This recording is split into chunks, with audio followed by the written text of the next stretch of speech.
Mr. Witness, for continuation of your testimony before this Commission of Inquiry, may I remind you once again that you are still under oath before I hand you over to Madam Chair for us to proceed.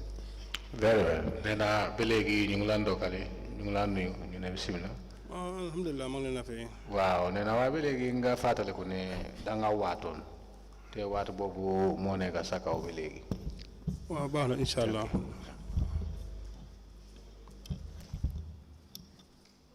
Good afternoon, Mr. Sarr. Good afternoon, Mr. You know naka pejek bi? Alhamdulillah, sante yalla. You are welcome back. Thank you. Jërëjëf. Council, you may proceed.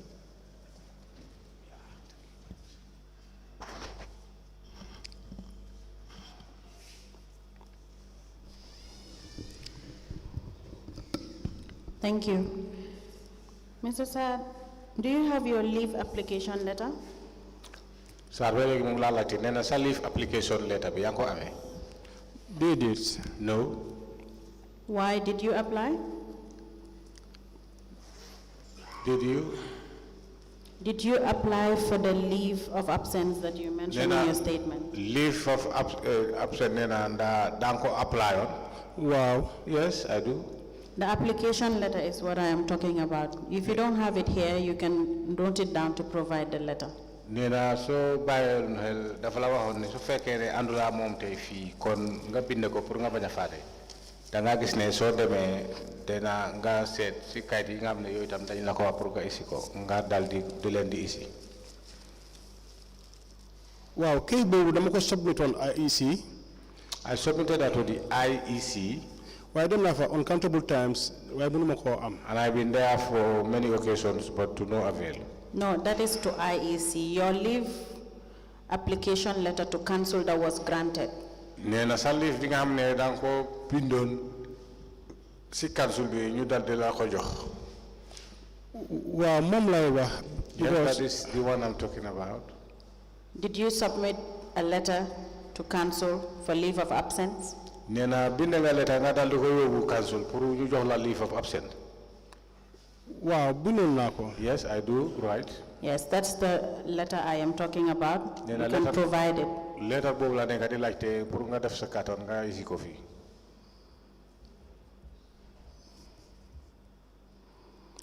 Wa baax na inshallah.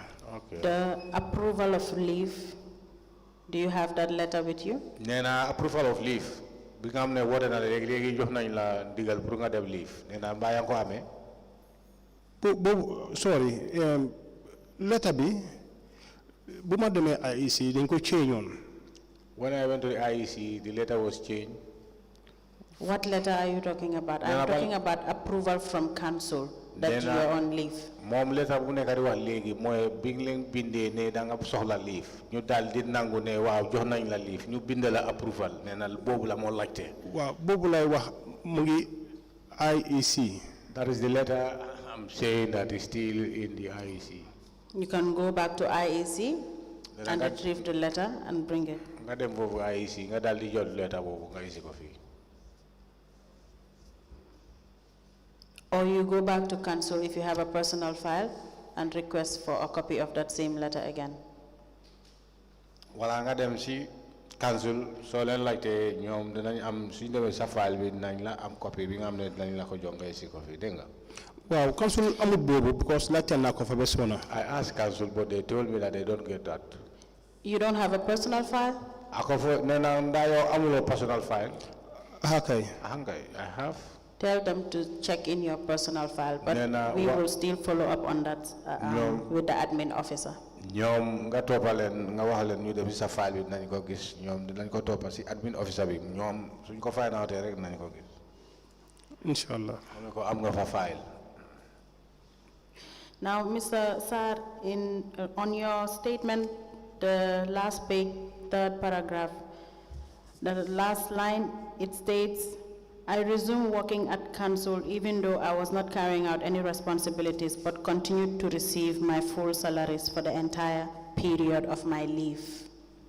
Nena wax nga ne da nga delo si council bi waye be legi jox ñu la lo xamne kay yow ben responsibility waaye ba léegi yaa ngi dem foofu ba pare yaa ngi jot sa salary comme ni mu waree.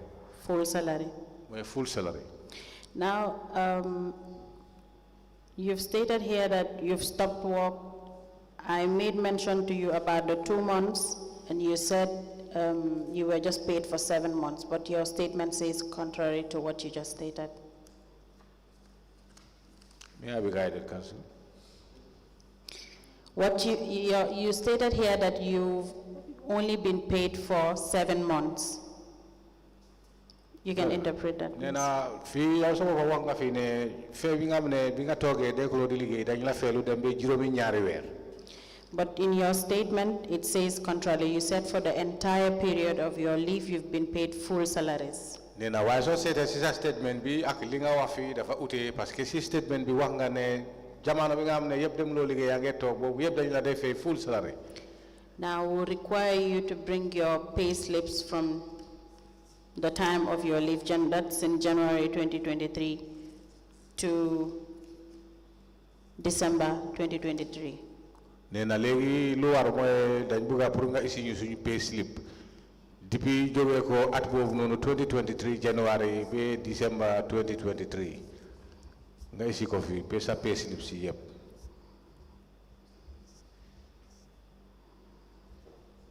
Now, when you resume work without doing any responsibilities, who did you speak to? Nena bi nga delé ci liggéey bi joxuñu la ben digal amuloo ben responsibility nena kan nga wax loon foofu ko waxtaanoon foofu. delluwuma si liggéey bi de. I don't go back to work. dama dee dem foofu at times. I used to go there at times. Okay, what exactly have you been doing there? Nena lan fa dem lo fa uti. dama dee dem rek na nuyonte suma friends fa nekk. I do go there just to say hi to some of my friends or colleagues therein. Okay, have you been collecting revenue or assisting some of your friends that you've been visiting? Nena si jamono boobu nga fay dem di leen di seeti ndax da nga leen dee jàppale si jëli lempo wala dafa am loo xam ne léegoo-léeg da nga leen dee jàppale si sa xarit yi ñu fa nekk. déedéet ma ne jàppale kenn si liggéeyam. No, I don't help anybody. Okay, have you been receiving commission from the sales exercise? Nena si jaay yi nga xam ne da ngeen ko dee def jaay yu ñu dee def nga exercise bu ñu dee def si jaay bi dañ la dee jox commission foofu. Market sales exercise. mooy market sales exercise. déedéet. No. Were you part of the task force? Nena mbaa bokk nga si task force. Licensed task force? Licensed task force. waaw am na yu ma bokk. Yes, I am involved in some of the task force. Now, can you tell us the members of this task force? Nena fi nga bokk ñaata yéen ñi nga xam ne yéen a fa nekk nena ndaa mën nga ñu wax yow kan ak kan ak kan. non loolu daan naka daf dee nekk ñu dee collect license. Those are the license collectors. Police officers. Police officers. All the license collectors? Nena ñooñu yëpp license collectors yi yëpp a bokk si biir.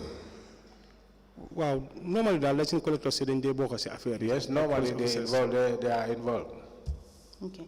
Have you also been receiving from the Trade License Collectors Commission? Nena Trade License Collectors Commission boobu tamit da nga ko dee jot. Have you been receiving Trade the commission? Commission bi dañ la ko dee jox. Trade License Collectors Commission. déedéet. No. Have you been paid overtime? Nena ndaa mos nañ la fay overtime. waaw. Yes. How much? Nena ñaata lañ la fayoon. different sums la. Different amounts. Yeah.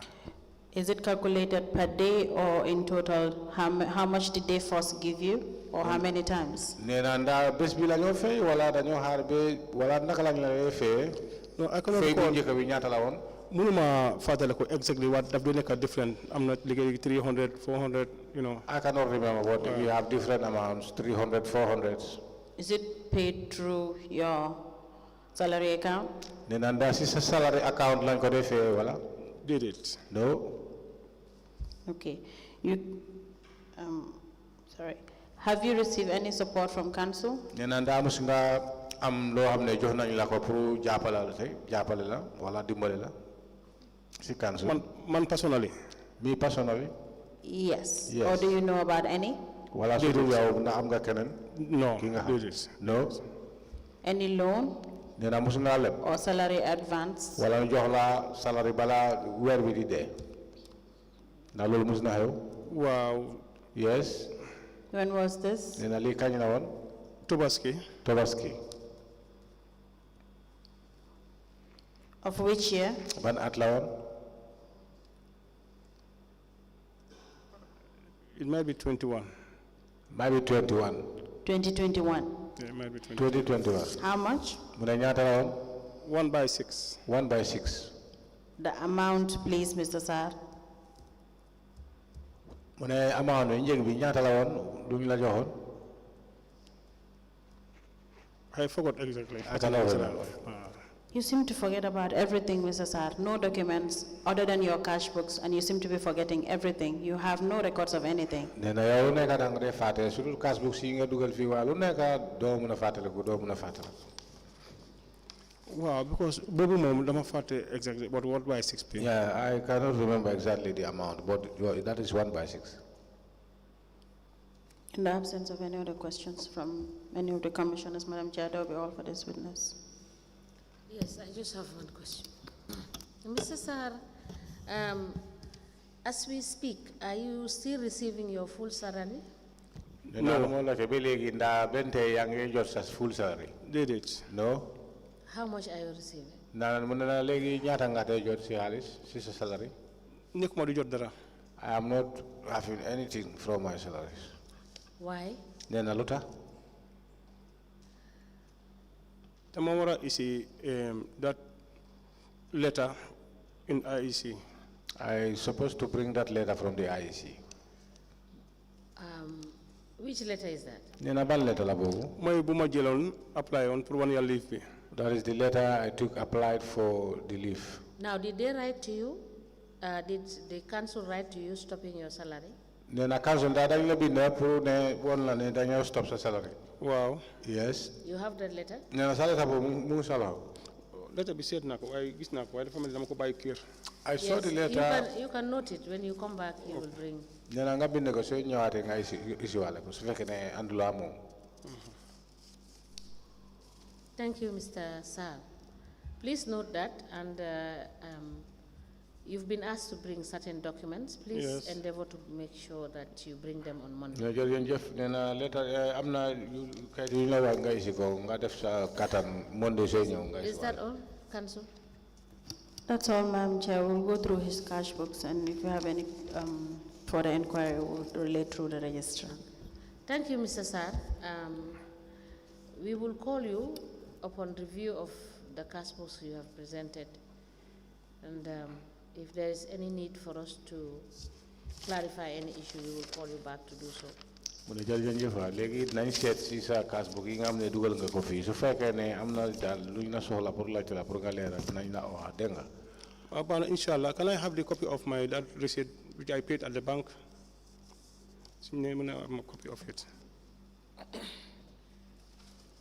You will. Are you making an application for you to be given a copy? If I can have a copy. A copy. Yeah. Yes. The registrar will be directed to give you a copy, a photocopy of the receipt Yeah. that you have presented to the commission. So, Mr. Sarr, thank you so much. You are discharged. Thank you. Thank you. And make sure that you bring your documents on Monday. Inshallah. All right.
Good afternoon, Mr. Witness. Good afternoon. Welcome to this Commission of Inquiry into Local Government Councils and Related Matters. Thank Mr. you. Witness, in which language do you wish to make your testimony? In all of Okay. What is your religion? Muslim. Do you wish to swear by the Holy Quran or make an affirmation? I take the Holy Quran. Okay. Madam Chair, the witness wishes to swear by the Holy Quran. Face the camera and then repeat after me. I, Ndow, Pamodou, do swear that do swear that I'll speak the truth, I will speak the truth, the whole truth, and nothing but the truth. and nothing but the truth. So help me God. So help me God. Thank you. You may be kindly seated. Madam Chair, the witness is sworn. I have the honor to hand over the witness to you for us to proceed.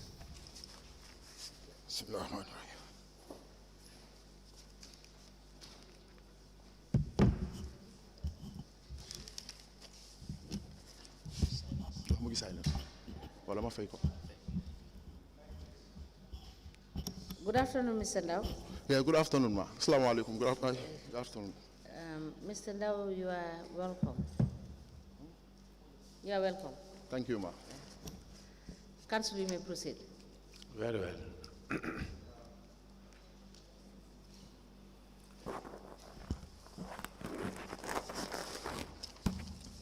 Ndow, can you please state your full name? maa ngi Mr. Tulsa Santa, tudd Pamodou Ndow. Pamodou Ndow are my names. Your address? For the coffee. Banjul Tobacco Road. Tobacco Road, Banjul. Ndow, what is your educational background? Nena lan sajanga bi falla do rak falla em. Dem na referent JC5 from primary school to high school. From there, Madam Gamcom Institute of Technology. Foofu laa defee IT.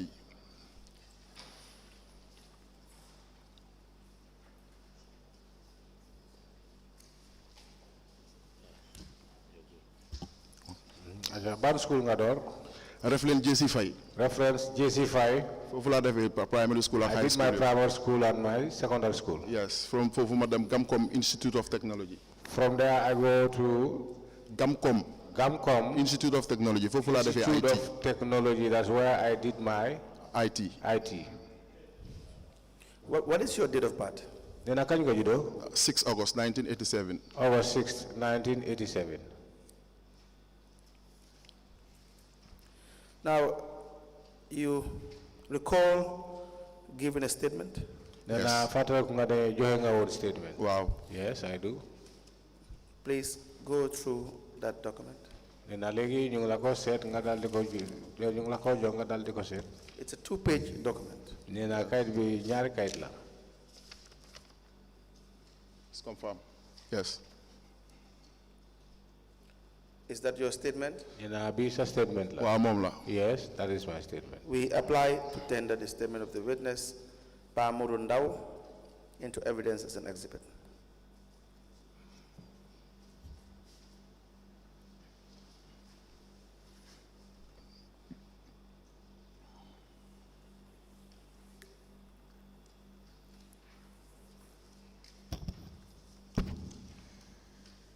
The statement dated the 18th of September 2023 is hereby admitted in evidence, and it is marked as LGC/BCC/PMN/001. As the commission places. Now, you work for the Banjul City Council? Waaw foofu laa dee liggéey. Nena yaa ngi liggéey Banjul City Council. Waaw foofu laa dee liggéey. Yes, that's correct. That's where I'm working. When were you employed? Nena kañ nañ la jël liggéey boobu?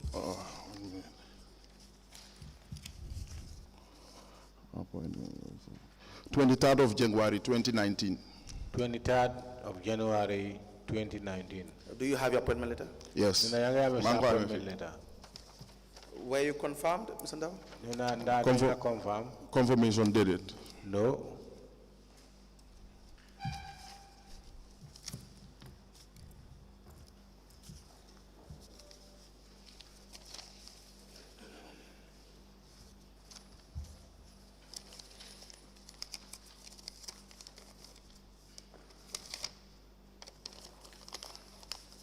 We apply to tender the appointment letter of the witness Pamodou Ndow, dated 23rd of January 2019, to evidence as an exhibit.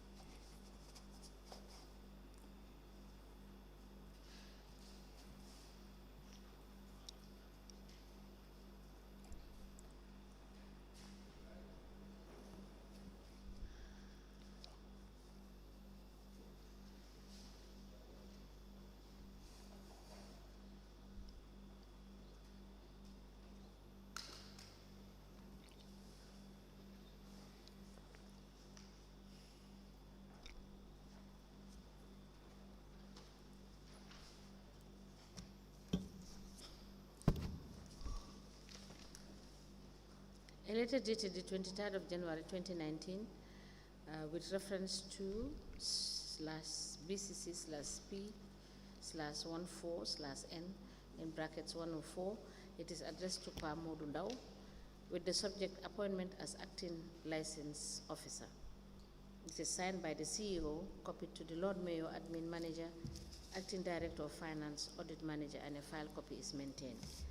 This letter is admitted in evidence as an exhibit and it is marked as LGC/BCC/PMN/002. As the commission places. Mr. Ndow, in 2018, which department in the area council, in the city council, were you attached to? 2018 nena si council ban department lañ la attaché. Man nekk mo di liggéey officially 2018 with Banjul City Council. In the year 2018 I was not working officially with the council in Banjul. Okay, why is that? Nena la tax lolu. I got my appointment on the 23rd of January 2019. I got my appointment 23rd January 2019 instead of 2018. Okay, so what you have in your statement that you were there in 2014, 2015 will not be correct? Yes. Nena kon sisa statement bi soko sété 2014 2015 wax nga né boba yépp dafa fekkon ci fofu kon lolu mom taxaw. Degala mang fa won way dama bayi won 2015. Yes, I was there but I left in 2015. I had another job at the time. Okay, so you rejoined them in 2019? Yes. Then I rejoined them in 2019. That's correct. In what capacity? Nena si ban fan na la won. 2014 or 2019? 2019. License, trade license officer. Trade license officer. And what is the job of a trade license officer? Nena lan moy sa liggéey trade license officer. Man responsible for trade license within the jurisdiction of Banjul yep. I am responsible with the trade license within the whole Banjul. When you say you're responsible, what do you mean? Nena so na responsible lo mean ci lolu. Responsible moy suma unit ñoo responsible for issue invoices. That is what I mean here is that my unit are responsible for giving out the invoices. At collect a license. And collecting license. Now, how many people will work under you in your unit? Nena kon sa unit ñata nit ñoo nekk saron. In 2019 foog na ñun about ñun 10 9 to 10 nit ñoo fa nekkon. I think in the year 2019. Waaye fu ma jaar ma verify. In the year 2019, we were 10 in number, but if I go back, I will verify. Now, you were the head of the unit? Yes. Yes. So how were you conducting your functions in issuing out invoices and collecting revenue? Nakanga kon di function di conduct sak function bi moy joxe invoice ak collect revenue. In 2019, we had a system according to the CEO, we had a job briefing that was at the senior collector. When I came in 2019, I found a system therein, but the CEO at the time called me and introduced me to one Nyima Bojang. So man mako kunyodan gina them issue invoices. Then myself and her, we used to go out and give invoices. From fofu collectors ñu dem ak collectors ñu jëli revenue bi. From there we all went with the collectors to collect revenue. And then did that change subsequently? Nena ndalo dafa wéci yoon. Wa lolu wécceku na ñima dafa yal nako yalla yërem dafa gañu in 2019. Yes, Nyima was late in 2019, may God forgive her. Yeah, so in 2020 in the year 2020. So the CEO mu brief man film ne I man duma dam man kena so dina ma bolé ak the revenue overseer. Then the CEO called me to say I will not be going by myself alone. He will just introduce me to one revenue overseer. Who was the revenue overseer? Nena koku moy kan? Mr. Makumba Sane. Mr. Makumba Sane. So were you collecting revenue at any point? Nena kon yaw sa bopanda boka ngati ñu dé collect revenue at any time? No, man am GTR. I just issue invoices. No, I don't have GTR. I only issue invoices. Now, the invoice you issue, how do you receive these invoices? Who gave you these invoices? Nena invoice yi nga xam ne yooyu nga dee joxe kan moo la ko dee jox si kan loxo kan nga ko dee amee. By then 2019 2020 the finance manager moo ñu daan jox invoice bu. 2019 2020 it was the finance manager who were giving us the invoices. Now, when did you start collecting revenue? Nena kan nga door di collect revenue. Issue invoice or collect revenue? Collecting revenue. Collecting revenue. The unit. Nena kan nga door di collect revenue. Well, in 2019 we issue invoice ba pare collectors yi dañuy génna. ñom ñoo di jël GTR ñom ñoo responsible pour collect revenue. In the year 2019 whenever I issue invoices the collectors will then follow me and they have the GTR to go and collect ku nekk dang day am sa specified zone. Everybody have your own specified zone. Every year, for how many you are responsible for? Whereby you are responsible for that zone. Now, do they now account to you when they collected this revenue from their respective zones? They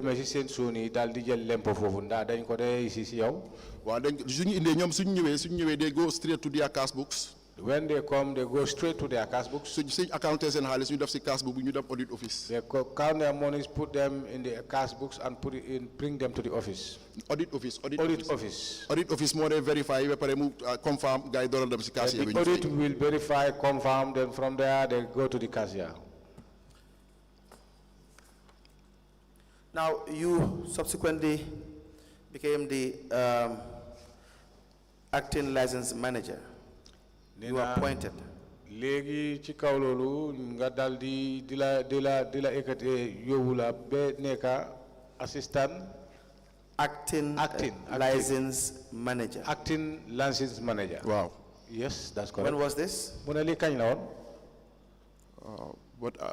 2019 letter the letter being ma jox nonu rek fofu la am. There is no other letter to confirm that I am the license manager. It's just the trade license officer. This letter which was written to me on the in 2019, that is where it stops. I have never been issued any letter to be the acting.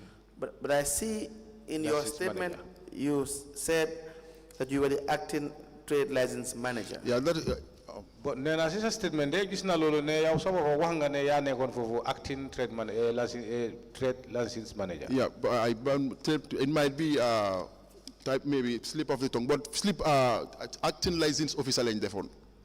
Well, acting license officer, you are responsible for the whole unit of license. Yeah, maybe that is the slip of the tongue, but it was written as the acting license officer who is responsible for all the license. So as it stands, you are the head of the license unit. Yes. Yes. But you don't have a manager.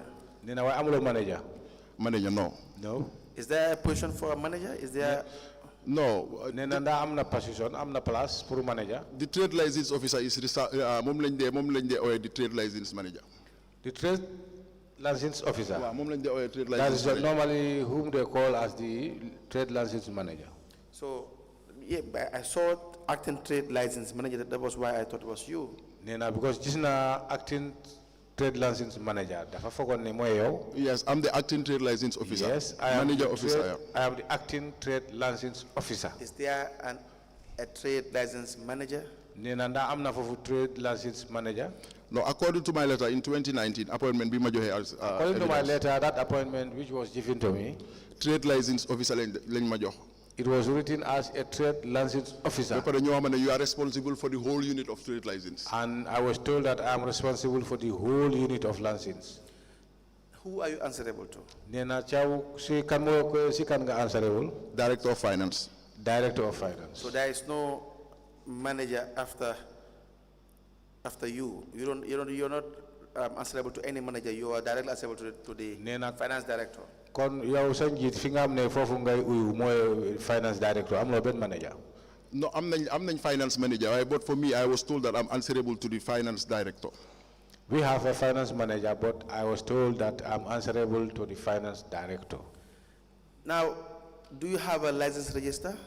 I'm going to license register. Well, yes, we do. Where is it? No, I don't come with it. Do you have it in your office? Nena wa am nga ko ci office bi. We will need you to write Nena it am nga ko ci office bi. Waaw am nañ ko. Yes, we do. Nena luñu bëgg moy nga bind pour so démé nga mëna ko iswalé. Register which year? Which year? Now, from 2019, the time that you were the head of the unit, Nena bi nga xamné bobu nga nekkon njiti unit bi from 2019 to 2023. Okay. Very well. yes. So, what is the reporting mechanism between you and the Director of Finance? Nena sadigante ak director ak finance ban mechanism ngeen am ci reporting bi soy dem ci mom. Waaw dem suma unit dafa am ko xamne mo responsible database. In my unit, I have somebody or someone who is responsible for the database. So all transactions mo xamne xewna within license. So all the transactions that are involved within the license. On daily basis daf ko de jël mu input ko ci data bi. On daily basis, they used to collect it and put it in the data. So legi director of finance daf de use server bi su bëgge am information legi du de soxla mu laaj ñu sax daf de dem ci server bi rek bu am access. Sometimes if the director need information or anything that is not clear to him, he will not even ask us, but he will go directly to the server. Or else mu request. He have a server, or otherwise he make a request. Mu request na inil ma information A.B.C. He make a request to say, I need this information, A.B.C. So you have a data for all the collections you've made from 2019. Man duma lay collection. Kon am nga data bi nga xamne collection sa unit la mo wani. Amna sa unit amna data bo xamne collection yeb bi nga xamne def ngeen ko for the whole of 2019.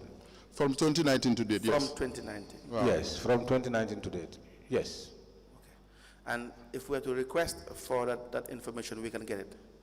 Nena legi ñun suñu soxla information bobu ñu dal di la laajte ndax nañ ko mëna jot. Waaw suma delo dina try my level best to have access to it. I will do my best to see to it that you Please, we will need printouts of your collections from 2019 to 2023. Nena dal dañ bëgga printout ci nga xamne joge ko depuis 2019 ba 2023. Noted.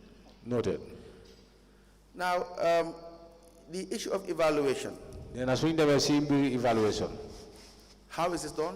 Nena naka lañ ko de naka ngeen ko de defé evaluation bi. Well, evaluation we are giving a gazette. Yes, we are giving a gazette for evaluation. Gazette bo xamne fofu la all charges all businesses That neka. gazette, all the charges of the businesses are all inclusive. So when you approach an entity, so that means a businessman. Now we approach the entity or we go to a businessman. By danga ñeka request business certificate bi. Your first request is to produce the business certificate. From there, you have terms of reference. Ban nga ko wara charge, be a sole proprietor or a Then general from there trader. you can have terms of references, how much that individual should be charged. Now, the license register, how often is it, well, is it ever updated? Nena sa license register di nda mus ngeen ko wécci wala mus ngeen ko update. To factor in new businesses? Pour nga gis ne mo mëna tali wala mo mëna factor ak business yu yi nga xamne dañ ñew. Well, license register bi daf day nekk up to date. Dafa nekk ni léegi. The license registers is always up to date. It happens sometimes, all the time. Daf day am businesses yoo xam ne dañ close, mo am businesses yoo xam ne juddu nañ. It happens that certain businesses have been closed and certain businesses have been renewed or opened. How do you know Nena naka nga day xamé wala if a business is closed? naka nga yégué lolu su fekké né business bi dafa close. Or you have a new one that's Wala business bu es mo ñew. While when it comes to the corporate institutions or corporate companies, When it comes to the corporate institution or corporate companies, ñooñu suñ ABS it's very easy pour nga xam ne this is whenever they just start operation, it will be very easy for you to know that. parce que ñun field worker lañ dañ dee wër every day. Because we are field workers, we go around every day. So pour nga xam ne this is a new company nekkutoon Banjul léegi ñëw na Banjul it's very easy. To know that this company is a new company, it wasn't in Banjul, but now it is in Banjul. It's very easy. Full business bu tëj tam léegi ñoo dee most likely ñoo dee nekk defaulters. For a closure of business or a business that have been closed, we have. ñoo dee most likely ñoo dee nekk defaulters ñoo dee nekk ñi dut fay. They are the people who don't pay. So at the end of the year most likely di nga xam ne business A and B ñii moom they are no more. So from there, you'll detect it from that this business who is not paying A and B, they are no more. No, but do you have an exercise? Exercise every 6 months. Every 6 months. To have the accurate, because the way you are explaining it, that that would be a very informal way of having the correct Nena data. lolu soko sété dafa nek yoon bi nga xamné dafa nek very informal pour nga mëna am correct data né li mo xew wala li mo xewtu. It makes sense. It's your job. You're very familiar with your terrain, your environment. Nena sa liggéey bi waaw dëgg la man mun nga min environment bi nga xam mbir mi nu moy doxé. But there has to be formal actions. You have to have an assessment to know the new businesses that are in town or in the city, to record them. Exactly who you're dealing with. War nga na am yoon bi nga xamné is very informal bi nga xamné bobu mom dina léral mbir mi wala dina yomba mbir mi pour yeen ngeen xamné dëgg la ci city bi fu mu ne ni am na business bu es bu duga wala am na business bi nga xamné dafa tëju.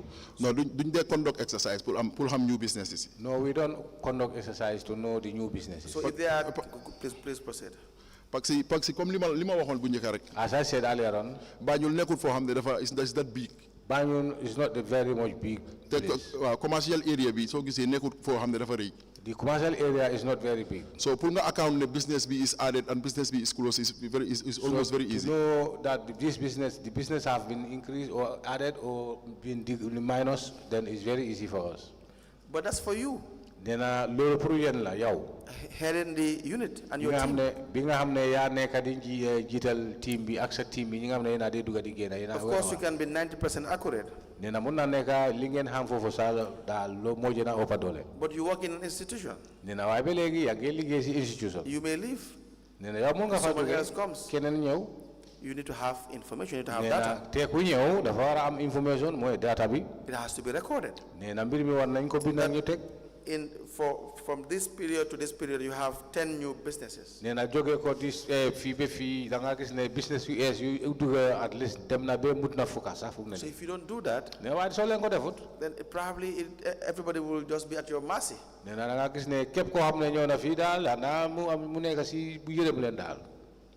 I don't think whether you have interpreted well. We will all be at their mercy. What I mean is, if they choose to declare that there are 10 new businesses, when in fact, in reality, you have 20.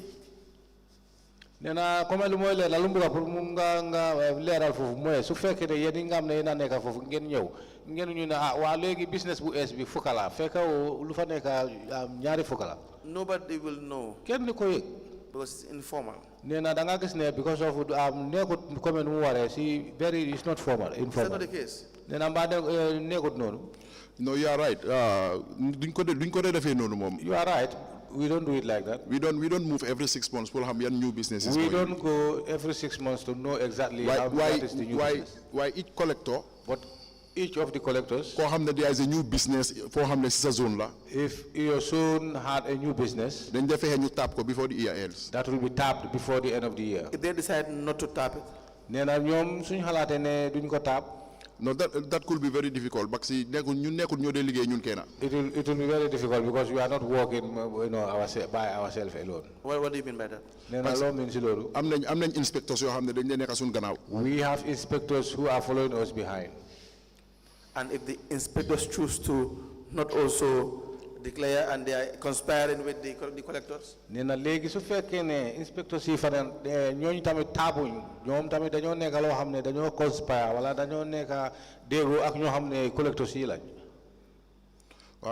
Such scenario bu mel nonu mom bobu mom is true. Why in council mom system ma fa feka mosuma gobo de mos nañ am exercise bo xamne every 6 months dañ dem pour business. Yes, so that scenario is true, but as I told you, the system that I found therein, I don't think we never do every 6 months, No, not even every 6 months. You don't have that kind of assessment. No.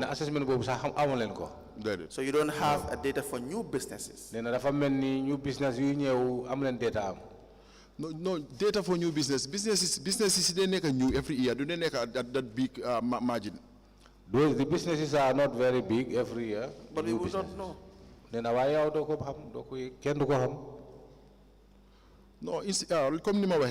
as I said, each collector is given a zone. The man during at BMA they gain invoicing. And at the beginning of the year, I am the very person who used to issue invoices. Well, I cannot account for around 20 or 30 businesses. I cannot account to say 20 or 30 businesses. Why some do new business automatically didn't have the fee Any shop I entered, automatically I will know that this is a new shop because it was not opening before. But Mr. Ndow, this is not your business. That's That's the issue. So if you go to a shop, you know it's new, and you decide it's not in the system, and you decide not to put it in the system, and you charge them, and then they pay you money, and for the next 2-3 years, as long as you are the head of the unit, no one will ever know. Business bi bu es la way waxlo ko ken bëggulo ken yegg lolu nga waxtaan ak waaj bi koku fay daal dugal def lo ko ci système bi mun na nek ngay def fofu lu passé ñetti at comme yow ya nek njit be jamono bobu ken du mëna am waaye lu mel noonu du yomb pour mu easy parce que businessman say ko jeexee xaalisam fu mu jaar mu ne la ana suma receipt. Yeah, I know for that type it won't be easy because every businessman, anytime you go to him, he pays the money, he will request for the receipt. So now you can also give them false receipt as well. Then I check out all the time. I receipt you have you want. False receipt? False receipt. Is that possible? Then I don't think so. No, I don't think so. I'm saying you used to give them false receipt. Then I false receipt. But it's a possibility. Then I why is a possibility? Yes, it's a possibility. But to me, no. Yes, it's a possibility for somebody to issue a false receipt to a client, but for me personally, not at all. You said Banjul is literally small, very small jurisdiction. Yes. It's very easy to manage. Should that not have been the reason why you can easily do your assessment and know all the new businesses in town and have the record?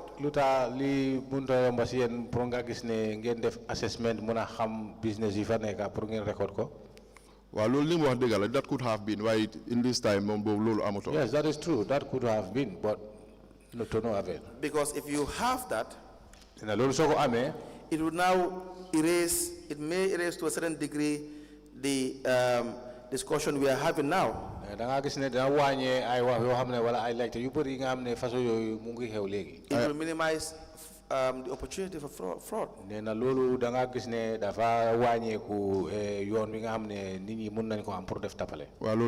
That is true.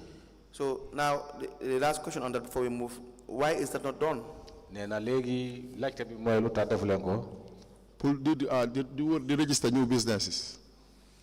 Yes, you have a period, a time that you know you will get all the information, even if you do it for every 6 months, every 3 months, whatever works reasonably, you do that and have the information. It's about data.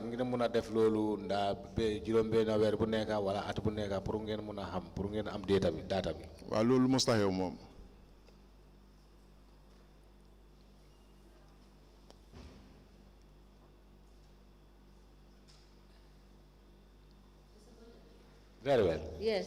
Did you hear what he said? You said something? That never happened. Very well. I see Mr. Bujang was saying something. We were writing what the witness was saying. Not at all. Maybe he was saying it when I was just talking to you. Yeah, exactly. Very well. Now, the evaluation. Yes. Evaluation of the business. Yes. Business. You have a business evaluation. Why is it important to evaluate a business? Nena lan mota valuation mu am faida si business bi. Repeat again, please. Nena lan ay importance evaluation si business bi. Well, evaluation fum jaro am before nga muna press charges. There must be evaluation before you print out or you do your charges. Parce que ñu ngi jox guideline moy gazette bi. Because the guidelines we get it from the gazette. And so how often do you do this evaluation? Nena kon kanya kan ngeen def evaluation. Evaluation dañ ko def every year suñ doré. It's done every year when we start. And it's recorded? Nena da ngeen ko record. No, niñ dé def moy. No, what we normally do is we do evaluation on the spot.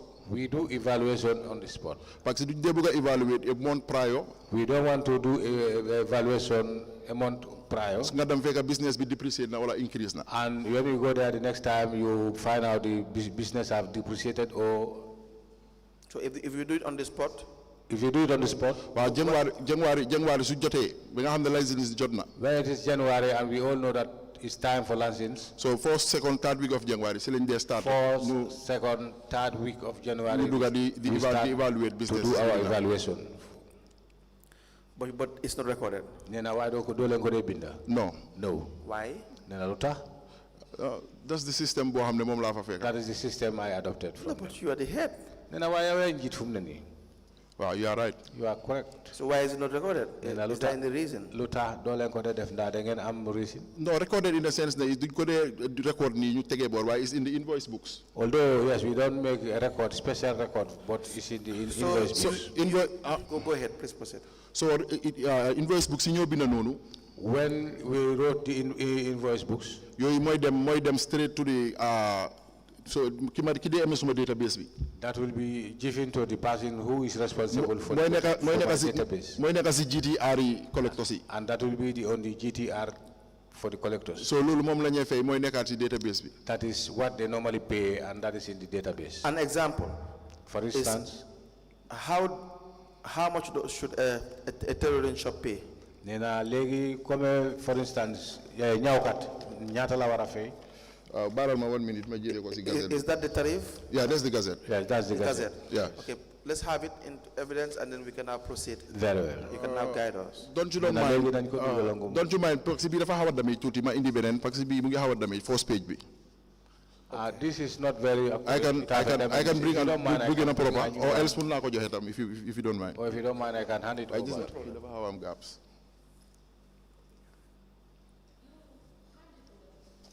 Hand it over to him.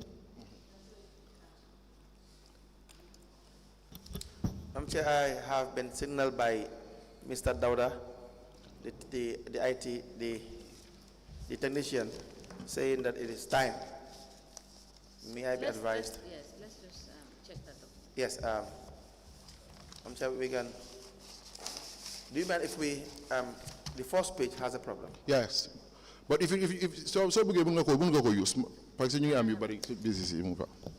You can take it.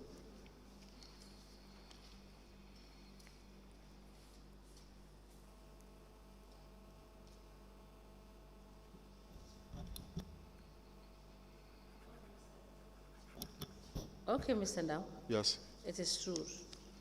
This page is